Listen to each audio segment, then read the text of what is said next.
Thank you all for making time to join us on this very special occasion. I hadn't realized that also today is the inauguration and all the festivities, and so hopefully many of us will be able to watch the second inaugural address of our president later today. The title for my talk this morning is "In Desperate Need of Maladjusted Men and Women." Some of you who've been reading have read Dr. King's address when he visited the Dartmouth campus back in 1962 will know that that's a phrase that he used in the concluding remarks of his wonderful talk that was delivered in 105 Dartmouth Hall. Dr. King referenced the term maladjusted in his concluding remarks because at the time it was one of the popular terms of psychology. He says, to denote conditions of mental or emotional impairment or illness. But being the good preacher that he is, he turned that phrase on its head and used it for his own purposes and said the following: "But I say to you that there are certain things within our social order and in the world to which I'm proud to be maladjusted. I never intend to adjust myself to segregation and discrimination. I never intend to become adjusted to religious bigotry. So I say the world is in desperate need of maladjusted men and women. And I believe that through such maladjustment, we will be able to emerge from the bleak and desolate midnight of man's inhumanity to man into the bright and glittering daybreak of freedom and justice." So I thought I would tell a few stories about important maladjusted men and women in my life, and a story of missed opportunities from my home community down in the bayous of southern Louisiana. I'm a southern boy, so I'm going to take you down the bayou to my early days, and I've got three very short stories that I want to share with you that offer some points of reflection on Dr. King's call for maladjusted men and women to make a difference in the world.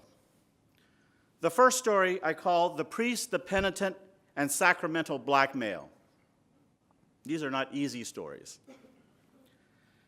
When I was a boy, I heard a story about a great aunt, this is in the 1940s, whose children at the time were enrolled in a Christian boarding school because at that time Louisiana had was not allowing public educational school facilities to be open to American Indians or African Americans.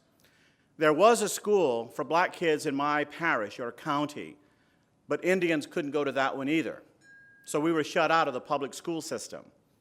And Christian missionaries came and established not boarding schools, but day schools in our area. Baptists, Methodists, and last in the game, the Catholics. Well, the Catholics are the overwhelming religion of choice for people in my tribe. I was raised Catholic. So this particular story goes as follows. This woman had placed her kids in the Baptist mission school, and she was going to confession with the priest. And I don't know how many of you are familiar with the old ritual of confession in the Catholic Church.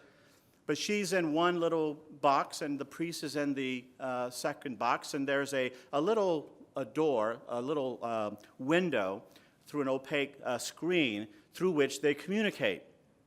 So she got into the penitent side and slid the little door and had said the introductory ritual, "Bless me, Father, for I have sinned." And that's as far as she got. The priest interrupted her and said, "I know who you are. And I know that your kids are in the Baptist mission school. I'll hear your confession if you promise me right now that you'll take your kids out of that school and put them in the Catholic mission school." Well, he didn't know my aunt. So she comes out of her box and then opens the door to his box, looks him down and says, "Say that to my face." And he did. And she punched him right in the face, knocked him out cold, and swore off the Catholic Church forever. That's maladjusted. Second story, passing the bar. And it's not the law school bar. This is a story about an old fiery Irish priest newly assigned to our parish named Father Michael Finnegan. Father Finnegan arrived in our area, and the leadership of the parish council was all the white elite of our bayou community, the owners of the shrimp factories, the bigger boats, and so forth. All the workers in the shrimp factories were my relatives, mostly women. The men worked on the shrimp boats and so forth. Father Finnegan is given the tour of the church, and he notices that in the right quadrant of our church were bars, railings, nailed to the pews. And he says, "What are those for?" And they said, "Oh, that's where the Sabines sit." They couldn't even say our tribal name. That was a derogatory term for people in my tribe, Sabines. So one of the members of the council said, "That's the section, the lower right section, where the Indians sat in the church." And then he learned that the discrimination, segregation, went further than that. For Indians to go to communion in the church, they had to wait till all the white parishioners had gone to communion.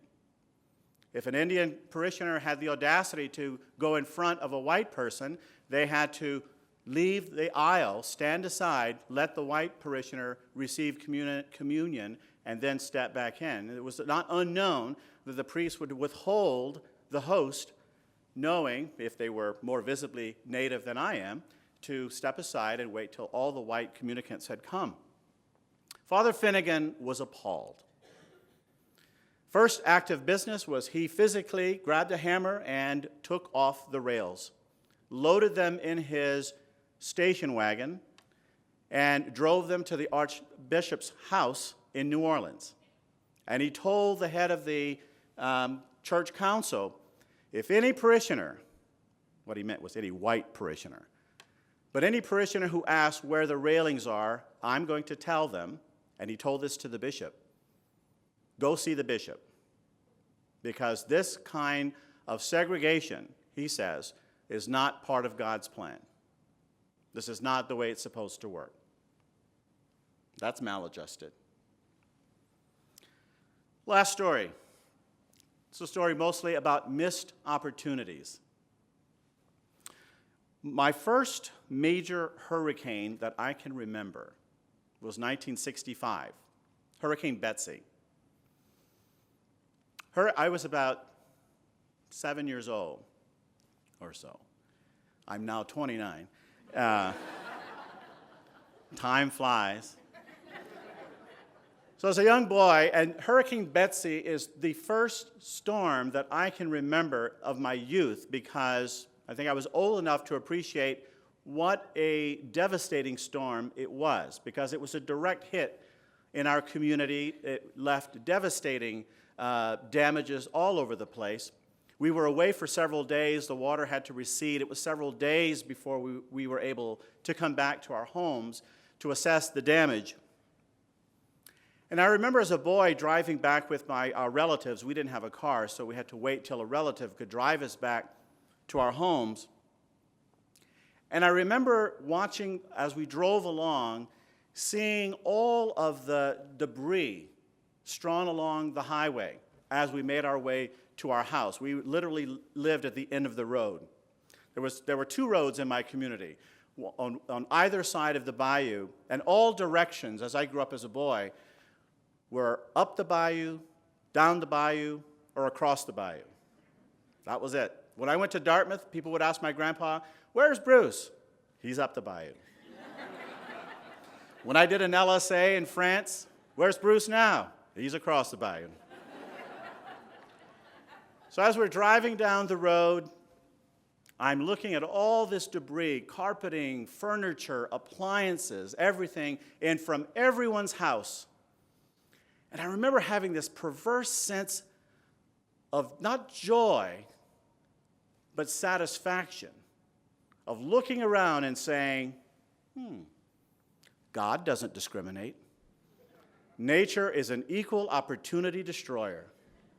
Because as we passed the homes of the rich white folks, their stuff was just as messed up as our stuff. And there was a sense of justice about that.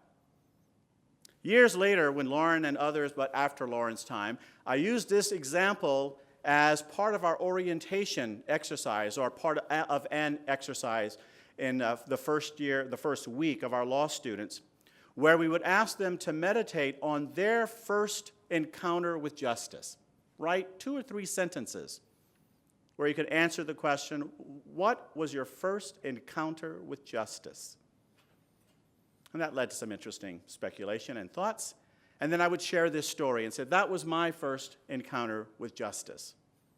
Because to me, nature had given us this opportunity to examine the kind of society that we had built, and was giving us a chance to remake it. This is 1965. Did we take the opportunity? Guess what we did? We rebuilt our segregated school. At that time, I went to an all-Indian elementary school. This is years after Brown versus Board of Education. And the court's mandate to integrate schools with all deliberate speed, which in Louisiana translates to, when we damn well please. So it required another federal court decree in our state to get the local school boards to move to obey the constitutional mandate. And finally, a court decree was entered that required the integration of all Terrebonne Parish schools, which is where I grew up, and they integrated on a staggered basis, beginning with the high schools, then the middle school, and then finally the elementary schools. So from kindergarten through 5th grade, I went to an all-Indian school. 1969 is the first time that I went to school with white kids and black kids. And so with my law students, I talked about this hurricane story in the context of a missed opportunity, where we had the opportunity not just to rebuild the physical aspects of our community, but the moral and the social connections of our community, and we missed the opportunity. Not because there were not folks willing to do that, but the powers that be wouldn't allow it. And so it was a missed opportunity. We probably needed more maladjusted men and women to really push the envelope at that point. Let me turn to a second question, going back to Dr. King's call for more maladjusted men and women. And the question is, to what ought we be maladjusted today, at both the local and the global level? We can all make our list on this one, I'm sure. You and I may not agree on what are the top 3 or 5 or 10 issues that as a society, as a community, as individuals, we need to work on. But I suspect that the following may be somewhere on your hit list. For me, poverty. Addressing the glaring disparity between rich and poor is a place where we desperately need maladjusted men and women to bring insight, to bring courage, illumination. And when I say addressing poverty, I don't mean just pay equity, but what I call work equity, where the concern is that we not tilt workplace demands unfairly against the most vulnerable employees and require the same or more work from fewer people working with fewer resources. That's work equity, and I think we need to address that issue as well. A second on my list, the lingering effects of racism. We're not done. Over the weekend, a reporter from the Valley News called me, and he did a story on the second inauguration of President Obama, and asked me to reflect on my own impressions and reflections on the momentous occasion of the election of an African American to the highest office in the land. And I said, as historic an event as that was. Never something that I would have imagined seeing in my lifetime. And remember, I'm 29 years old. I never thought I'd ever see something like this, considering the kind of environment I grew up in, where we're doing this kind of stuff in the church and calling it the work of God. Sit in your place because that's your place in God's church. So you can imagine, for me to think that in the secular world we'd see much more progress, this was a leap. So I don't want to underscore and devalue the significance of this achievement. But we have a long way to go. And as I said to the reporter, I become distressed when I hear commentators and media accounts where people use the election of President Obama as a kind of marker to say, we can check that box and say that the problem of racism in America has been solved. Move on. And any of us who raise an issue about the lingering effects of racism will be accused of being whiny or not moving on. Get over it. We're done. We are not done. We have got lots of work to do. Environmental degradation. That's the third one on my list. Our treatment of the planet, our home. We don't have another one, and we're really wrecking this one. Years ago, I was at a conference where a bunch of enviros, we were sitting around talking about the Clean Water Act and some of the technical, I won't bore you with all the technical aspects of that, technical aspects about the administration of the Clean Water Act. And one of the technical things, I will have to bore you with this little technical detail because it bears on the story, had to do with a system of management, pollution management, called total maximum daily load. Basically, it refers to the carrying capacity of a watershed. How much junk can we toss into this river or into this water body in the name of progress and development, where the adage, the solution to pollution is dilution, and plan for more development, more waste. So the TMDL system actually functions as a way of staggered degradation. You can only do so much because we have to plan for more exploitation in the future. And in the midst of all this discussion by all these well-established scholars and administrators, a tribal leader stood up, an elder. In a very quiet voice, he just simply said, "When does the river get to rest?" It stunned the room because all these so-called environmentalists had bought into this regime that this is the best we can do. The best we can do is limit, not stop, limit our despoliation of the world and not find other ways to live in harmony with the natural world. Lastly, the problem of violence against women. For me, this is an issue of immediate and personal significance.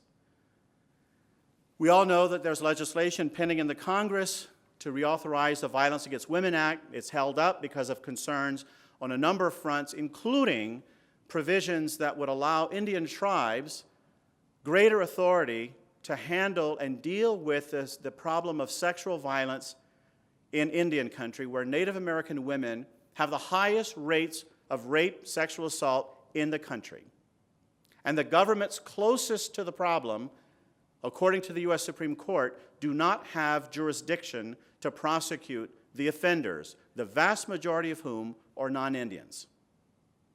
So this legislation, at least the Senate's version of the reauthorized VAWA Act, would provide for that authority. The House disagrees with that, and they're at a stalemate. But we have a local dimension of this problem as well, right here on our campus, where women are regularly under assault throughout the campus. This is not a safe place, and we know we have a lot of work to do to make this a better, safer place. And we have committees and other individuals sitting around this arena dedicated to that work, but we know we have got a serious, serious challenge ahead of us. And it's not just the structural things that we can do, but really, I think it boils down to what do we do to affect change from the heart. And that's the last concluding passage that I want to share with you, and that is to go back to Dr. King's talk from 1962 and ask, so what do we do about all this? Is there a way out? Is there a way forward? Well, there are many things that we might be able to do on a day-to-day basis, but he boiled it down to one important call, a call to love. We can legislate all we want, and he said, this is a quote from Dr. King, "It may be true that legislation cannot change the heart, but it can restrain the heartless." And he talked about the various forms of love from Greek philosophy, and he spoke specifically about one form of love that goes by the Greek word agape. And he said, "Agape is understanding, creative, redemptive goodwill for all men. It is an overflowing love which seeks nothing in return. Theologians would say that it is the love of God operating in the human heart. When one arises to love on this level, he loves a person who does an evil deed while hating the deed the person does. And I believe that this kind of love will lead us through this period of transition, this kind of creative, understanding goodwill." In a recent interview with a national native magazine, Louise Erdrich, one of our graduates, and the author of a powerful new novel that focuses on sexual violence against Native women, it's entitled The Roundhouse, was recently awarded the National Book Prize for Best Fiction, said the following in this interview.